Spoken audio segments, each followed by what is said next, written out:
अस्सलाम वालेकुम, welcome to PSX रोजनामा। मुझे शो में साथ आज ज्वाइन कर रहे हैं मोइज शहजाद। मोइज, आज भी मार्केट की क्लोजिंग 3300 पॉइंट्स पॉजिटिव थी। कल भी मार्केट पॉजिटिव साइड पे ही ओपन हुई और एक बुलिश मोमेंटम हमने मार्केट में देखा। कल मॉनेटरी पॉलिसी भी आई थी, वो भी अनचेंज रही। तो जितने भी इंडिकेटर्स थे, चाहे वो सीज फायर हो जाए, ऑयल का कम होना हो जाए, बजट हो जाए, सारी चीजें पॉजिटिव एंड पे ही नजर आ रही हैं। तो अभी आज का ट्रेडिंग सेशन कैसा रहा और ओवरऑल अभी मार्केट कैसी चल रही है? देखिए, ट्रेडिंग सेशन की हम बात करते हैं तो वॉल्यूम्स अब बेहतर होना शुरू हो गए। मार्केट का जो सबसे बड़ा और सबसे मेन इंडिकेटर है जो माना जाता है, जो ट्रेडर्स भी देख रहे होते हैं, वो है सेंटिमेंट। तो हमने देखा कि जंग में पॉजिटिविटी आने के बावजूद, मतलब हर तरफ रूमर्स भी चल रही थी कि जंग खत्म हो जाएगी, ऑयल प्राइस थोड़ा थोड़ा कम भी हो रहा था, लेकिन सेंटिमेंट पॉजिटिव नहीं हो पा रहा था, जिस वजह से हमने देखा था कि वॉल्यूम्स भी केसी 100 इंडेक्स हो या फिर केसी ऑल शेयर हो, तो वॉल्यूम्स भी इस तरह के नहीं आ रहे थे। लेकिन अब क्योंकि वीकेंड के अंदर ही कंफर्मेशन भी आ गई, प्लस पाकिस्तान का जो बजट है वो भी बहुत अच्छा है, ग्रोथ ओरिएंटेड बजट है पाकिस्तान की इकोनॉमी के लिए, और मॉनेटरी पॉलिसी का भी सबको एक्सपेक्टेड था कि अनचेंज रहेगी। तो इस वजह से हमने मार्केट के अंदर वॉल्यूम आना देख शुरू हो गए। तो मार्केट के अंदर मंडे वाले दिन बहुत ही अच्छे वॉल्यूम रहे थे। पिछले 3 महीने के हिसाब से अगर हम देखते हैं तो बहुत शानदार वॉल्यूम मंडे वाले दिन रहे। इसके बाद मंडे से अगर हम आज को कंपेयर करते हैं तो आज का दिन मंडे से भी बेहतर था। मंडे वाले दिन अगर हम देखते हैं तो ओपनिंग के बाद मार्केट थोड़ी नीचे आई, अपने आप को करेक्ट किया, सेटल किया, और उसके बाद फिर अगेन ऊपर गई।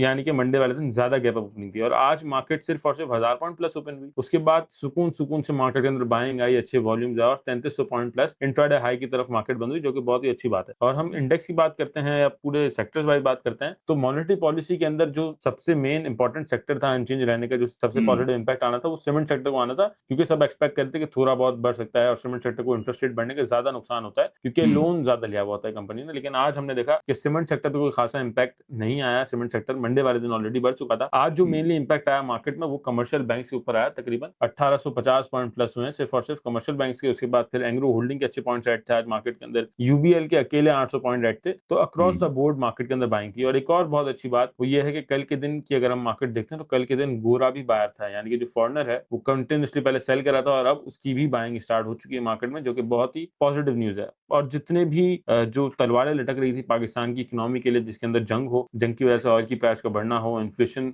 का बढ़ जाना हो, उसके बाद बजट का लोग सोच रहे थे, मॉनेटरी पॉलिसी, तो सारी चीजें विद इन अ वीक और विद इन 2 डेज सारी चीजें हल हो गई। जुम्मे वाले दिन बजट आया, इतवार वाले दिन ट्रम्प साहब की तरफ से अनाउंस हो गया कि हम जो है वो पीसील कर रहे हैं, और साइनिंग सेरेमनी होगी हमारी जुम्मे वाले दिन। आई थिंक जुम्मे वाले दिन जब साइनिंग सेरेमनी हो जाएगी तो उसके बाद भी हम मार्केट के अंदर एक अच्छा पॉजिटिव इंपैक्ट दिखेंगे, और मार्केट आई थिंक उसको सेलिब्रेट भी करेगी थोड़े अच्छे पॉइंट्स के साथ। इसके बाद जो मॉनेटरी पॉलिसी थी वो भी मंडे वाले दिन थी। तो जुम्मा, हफ्ता, इतवार, पीर, इन 4 दिनों के अंदर सारी चीजें खत्म हो गई, और मंडे से फिर मार्केट सेटल होना शुरू हो गई। इवन आज भी हम मार्केट में देखते हैं तो बहुत ही अच्छे वॉल्यूम मार्केट के अंदर रहे। आई थिंक बहुत अच्छा साइन है, मार्केट के अंदर बाइंग अपॉर्चुनिटी स्टिल मौजूद है, क्योंकि मार्केट अब नए हाईज की तरफ जाएगी इंशाल्लाह।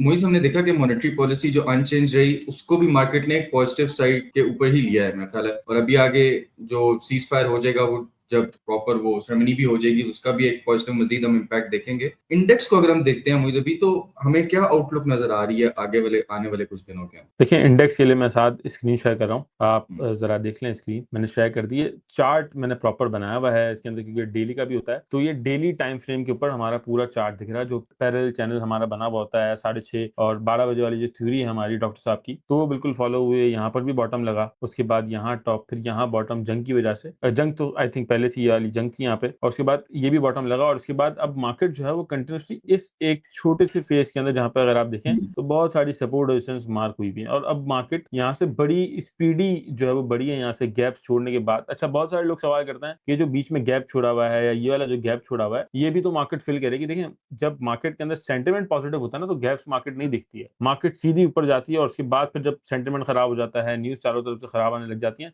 तब मार्केट फिर गैप को दिखती है। तो एक ये बात हो गई। दूसरी बात, अगर मैं आपको टारगेट्स अपने बता दूं, तो ये अगर हम इसका टॉप देखते हैं तो यहाँ पर अगर करीब 3 जुलाई, नीचे डेट भी लिखी हुई आ रही है, 3 जुलाई तक लगता है 2,05,000 2,06,000 का टॉप हमारे पास बन रहा है। और अगर थोड़ा हम इसको डिले कर दें तो मुझे लगता है कि अगस्त के एंड तक या अगस्त के अंदर अंदर 2,10,000 का टारगेट हम देख सकते हैं। यानी कि यहाँ से भी 30% मार्केट बढ़ सकती है, जो कि 22 से 20% का रिटर्न बन जाता है। तो इसके अंदर अभी भी मार्केट में बाइंग अपॉर्चुनिटी हमारे पास मौजूद है। हमने देखा कि ऑयल का भी एक रिलेशन रहा है हमारी स्टॉक मार्केट के साथ, तो हमने ऑयल को भी देखा है कि वो नीचे नीचे की तरफ उसने अपनी क्लोजिंग देनी स्टार्ट शुरू की है। पिछले हफ्ते भी फिर ऑयल जो है डिक्रीज होना शुरू हुआ, और अभी अगर हम ऑयल को आगे देखते हैं तो ऑयल की प्रोजेक्शन हमें मजीद नीचे जाती हुई नजर आ रही है आगे आने वाले कुछ दिनों के अंदर। देखिए साथ मैं आपको ऑयल का बताता हूँ। करंटली अभी जो है वो $78 के पास क्रूड ऑयल ट्रेड कर रहा है, और उसका जो हाई लगा था इस बार का वो $117 का एक बार लगा। सबसे पहला हाई $119 का लगा था, और उसके बाद फिर अगेन ऊपर गया क्योंकि जंग के अंदर फिर से गर्मा गर्मी हो गई थी, और $117 का हाई लगा, और वहां से फिर प्रॉपर डाउनवर्ड ट्रेंड के अंदर ऑयल हमारा आ चुका है और $78 के पास ट्रेड कर रहा है। जंग शुरू होने से पहले ऑयल के जो रेट थे वो $60 $65 के आसपास थे, और $70 तक मैक्सिमम ऑयल जाता था, उससे नीचे ही ट्रेड करता था मोस्टली। और जो प्रॉपर ब्रेकआउट जो दिया था ऑयल ने वो $76 का दिया था, और उसी के पास अगेन आके अगर सपोर्ट लेता है और ऊपर जाता है तो फिर थोड़ा सा गड़बड़ी या थोड़ा सा खराब मामला हो सकता है। लेकिन मुझे लगता है कि ये वाली जो सपोर्ट है 76 वाली, जो कि रिसेंटली थोड़े टाइम पहले भी इसने जो है वो टेस्ट की थी, 76 वाली सपोर्ट अगर हम देखते हैं 17 अप्रैल को उसने टेस्ट की थी, लेकिन उसके बाद वापस से टकरा के ऊपर चले गया था और 110 का हाई लगा था। तो 76 वाली सपोर्ट अगर ब्रेक कर देता है तो फिर ऑयल को हम वापस से 60 या 50 वाली रेंज के अंदर जाता हुआ देख सकते हैं। और $80 से नीचे तो वैसे भी पाकिस्तानी इकोनॉमी के लिए बहुत अच्छा हो चुका है, और पाकिस्तान के अंदर जो करंटली ऑयल प्राइस है वो आई थिंक $380 के पास ट्रेड कर रहे हैं। तो हो सकता है थोड़ी और ऑयल प्राइसेस नीचे आ जाए और हमारा जो इन्फ्लेशन है वो भी 10% के अराउंड आ सकता है करंटली, जो कि 11.70% के पास है इन्फ्लेशन।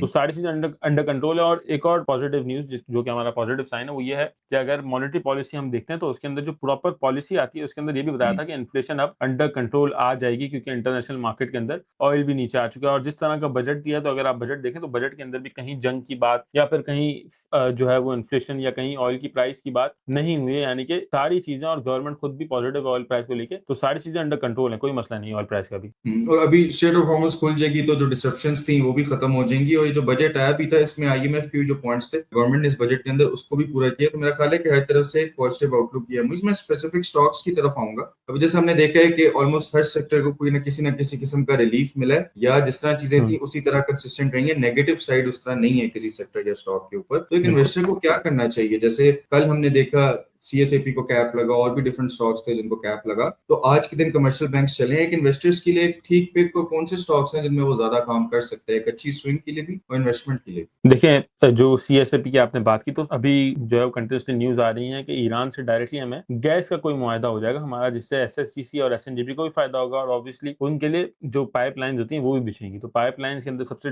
टॉप पे कंपनी है पाकिस्तान की, वो सीएसएपी है। तो प्रोबेबली उसे कॉन्ट्रैक्ट मिलेगा, इस वजह से शेयर प्राइस बढ़ा। और मार्केट के अंदर हर तरफ रूमर्स भी चल रहे हैं कि सीएसएपी का रेट 150 से 200 रुपए हो जाएगा, जो कि करंटली 120 रुपए के आसपास ट्रेड कर रहा है। तो सीएसएपी आई थिंक हमने ग्रुप में 95 रुपए पे दिलाया था लोगों को, हमारे जो ग्रुप के अंदर सीएसएपी बताया था। इसके बाद जो अच्छे सेक्टर्स हैं जिनमें रिलीफ मिला, सबसे पहले ऑटो सेक्टर है, जिसके अंदर जीएचएनआई और जीएएल बहुत स्ट्रॉन्ग है। साजगार के अंदर भी आप बाइंग कर सकते हैं, कंपनी बहुत अच्छी है, लेकिन वो स्लो थोड़ा गेन आपको कैपिटल गेन देगा। लेकिन ये होगा कि साजगार के अंदर आपको डरने वाली सिचुएशन नहीं होगी। आप इसको लेके अगर बैठ भी जाते हैं साल 2 साल के लिए भी, तो भी आपको कहीं ना कहीं कुछ ना कुछ मिलता जाएगा, डिविडेंड की सूरत में या फिर कैपिटल गेन की सूरत में। इसके अलावा जीएएल और जीएचएनआई के अच्छे टारगेट्स निकल रहे हैं। जीएचएनआई 1000 रुपए के पास ट्रेड कर रहा है, 1200-1300 रुपए के लिए आप जीएचएनआई के अंदर बाइंग कर सकते हैं। और गेल इस वक्त जो है वो 550-600 के पास है, तो 650 से 700 के दरमियान के टारगेट जीएएल के भी निकल रहे हैं। तो ये ऑटो सेक्टर हो गया हमारे पास। इसके बाद ऑयल जो है हमारा एक्सप्लोरेशन, उसके अंदर ओजीडीसी बहुत स्ट्रॉन्ग है, 350 चल रहा है, तो 400 रुपए मुझे लगता है कि ओजीडीसी इजीली हो सकता है। फिर रिफाइनरी के लिए अच्छा था कि रिफाइनरी के लिए जो पार्ट्स की इंपोर्ट है उसके ऊपर आई थिंक कुछ टैक्स वगैरह कम किया, तो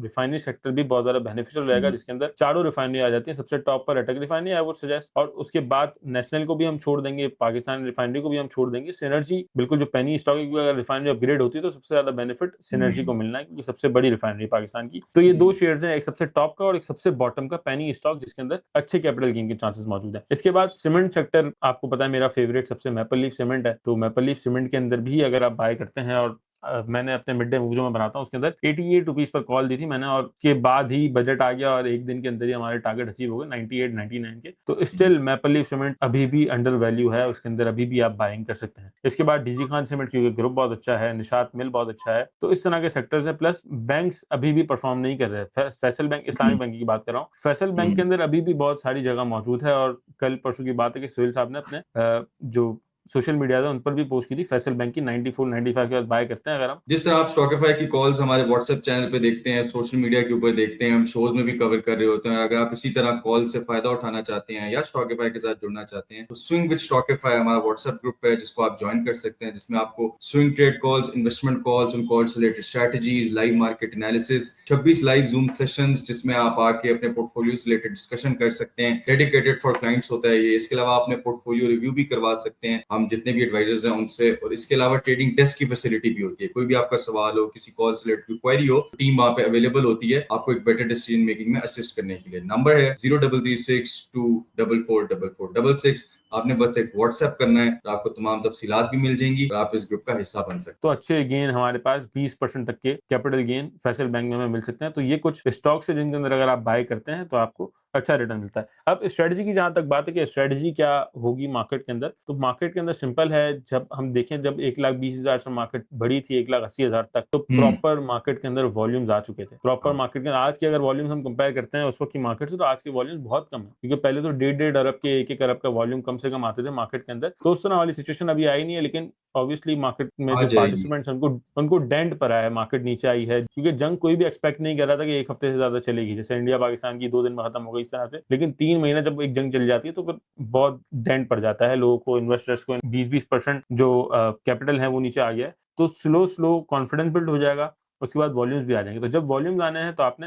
नॉर्मल मार्केट के अंदर ट्रेड करनी है, अगर तो आप ट्रेडर हैं। और अगर आप इन्वेस्टर हैं तो मैंने आपको इंडेक्स के टारगेट भी बता दिए 2,10,000 के, तो वहां तक आप शेयर्स को कंटिन्यू भी कर सकते हैं। मुझे जब बजट भी आया था उसके बाद भी लोग ये एक्सपेक्ट कर रहे थे कि मंडे को मार्केट की ओपनिंग होगी तो शायद मार्केट भी हॉल्ट हो जाएगी और हर स्टॉक पे कैप लग रहा होगा। ऐसा नहीं होता, जैसे आपने बताया स्लोली कॉन्फिडेंस बिल्ड होता है, चीजें वापस आती हैं। अच्छा, एक काफी ज्यादा रिटेल इन्वेस्टर्स का भी काफी सवाल आता है कि हमने जो स्टॉक्स जिन लेवल पे लिए हुए थे, क्या वो लेवल उनके वापस आएंगे? किसी ने पीएसओ 430 का खरीदा हुआ है, क्या उस लेवल पे वापस आएगा? ये ऐसी और भी काफी कंपनी जो कि फंडामेंटली स्ट्रॉन्ग है, तो ऐसे लोगों को क्या करना चाहिए? क्या उनको उन्हीं कंपनी को होल्ड करना चाहिए या मजीद कैपिटल से उन्हीं को एवरेज आउट करें या कुछ नुकसान में बेच दें? क्या स्ट्रेटेजी होनी चाहिए?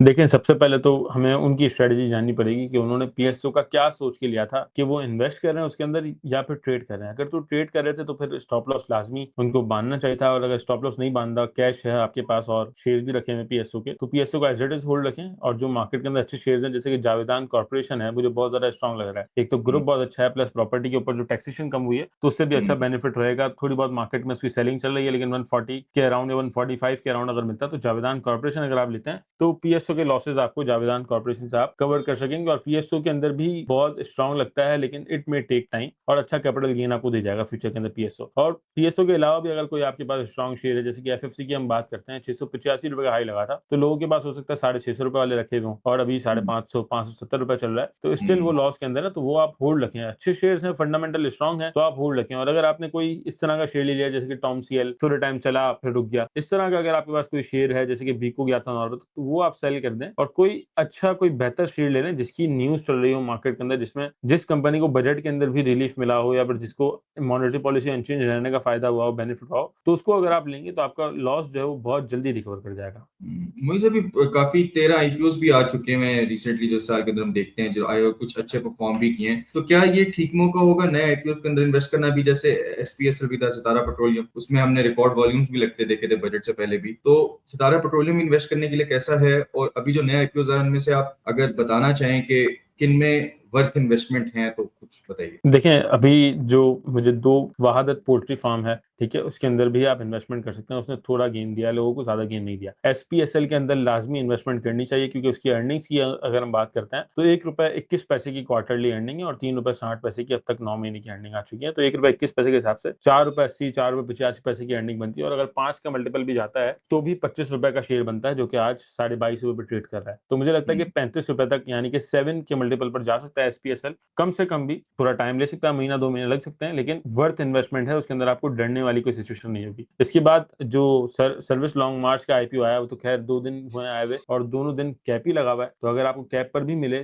26 के अंदर अंदर अगर आपको मिल जाता है तो आप बाय कर सकते हो, क्योंकि पूरे पाकिस्तान के अंदर सबसे बड़ी कंपनी और सबसे बड़ा आईपीओ हुआ है, पाकिस्तान का बिगेस्ट आईपीओ है। तो इसके अंदर भी, इसके अलावा जो सेलेक्ट टेक्नोलॉजी है उसका भी आईपीओ आने लगा है एल्डिंग की तरफ से, तो उसके बारे में भी अपडेट इंशाल्लाह कल जो हमारा नेक्स्ट रोजनामा आएगा तो उसके अंदर मैं आपको बता दूंगा कि किस तरह की कंपनी है और क्या हमें बुक बिल्डिंग या आईपीओ करना चाहिए सेलेक्ट टेक्नोलॉजीज का या फिर नहीं करना चाहिए, वो भी बता दूंगा मैं आपको। और अच्छा हाँ, इसके अलावा 2 और जो आईपीओ आए थे हमारे, पाक कतर जनरल तकाफुल और पाक कतर लिमिटेड, उन्होंने भी बहुत अच्छा परफॉर्म किया है। लेकिन ऑब्वियसली जब एक शेयर बहुत डबल हो जाता है ना तो उसके बाद थोड़ा नीचे भी आता है, तो उसको थोड़ा नीचे आने दे, थोड़ा सेटल होने दे। उसके बाद जब अगेन चलेगा तो जरूर हम इस वीडियो के अंदर आपको बताएंगे किस लेवल पर आपने बाय करने हैं दोनों शेयर्स।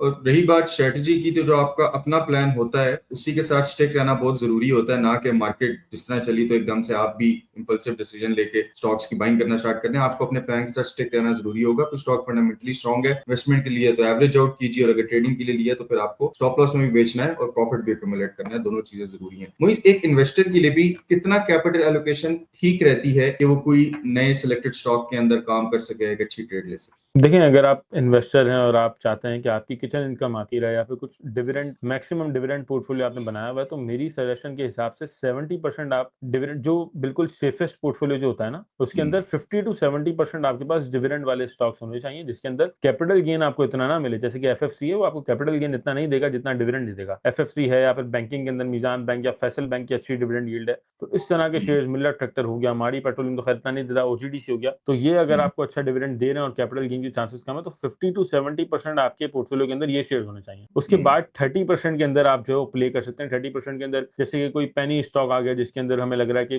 ग्रोथ स्टोरी है, या किसी ने राइट इशू कर दी, जैसे कि बीको था, स्प्लिट हो गया था, तो उसके अंदर आप कर सकते हैं। तो 30% से आप प्ले कर सकते हैं मार्केट के अंदर। 30% हमेशा आपके पास, 30 to 25% हमेशा आपके पास कैश होना चाहिए, ताकि आप प्ले कर सकें। वो आपके पास जो है वो शेयर्स आपने नहीं रखना 100% हमेशा। 25% से आप प्ले करेंगे, जैसे थोड़े टाइम के लिए आपने बीको ले लिया, थोड़े टाइम के लिए आपने कोई एच कार के अंदर अच्छी ट्रेडिंग बननी थी तो एच कार ले लिया, इस तरह से आप प्ले करेंगे। और ऑब्वियसली जब आईपीओ आता है तो थोड़े टाइम के लिए आप आईपीओ में पैसे डाल दें, बुक बिल्डिंग कर दें, ताकि फिर जब बुक बिल्डिंग होती है तो उसके अंदर कुछ क्वांटिटी ज्यादा मिल जाती है, आपको अच्छी क्वांटिटी मिल जाती है। और अगर आप आईपीओ सक्सेसफुल हो जाता है, क्योंकि आखिरी दिन तक जो सेकंड डे होता है बुक बिल्डिंग का, तो उसके अंदर आइडिया हो जाता है कि क्या आईपीओ सक्सेसफुल होगा या नहीं होगा, और सक्सेसफुल होता है तो वो 110% आपको जो है वो 20% तक का, 10% तक का कैपिटल गेन देता है। जैसे कि सितारा पेट्रोलियम में हुआ, 23 रुपए तक के सबके बिके, 19 रुपए का शेयर था, 23 में बिके, 20% गेन मिल गया। और जो हमारे पास एसएलएम आया उसके अंदर भी अब तक 20% का गेन मिल चुका है। तो इस तरह से आप काम करेंगे तो ज्यादा बेहतर रहेगा आपके पोर्टफोलियो के लिए।